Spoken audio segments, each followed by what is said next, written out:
এই মামলা নিয়ে তালবাহানা মামলা নিয়ে তালবাহানা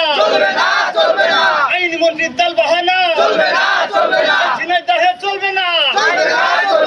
মামলা নিয়ে তালবাহানা আইনমন্ত্রীর তালবাহানা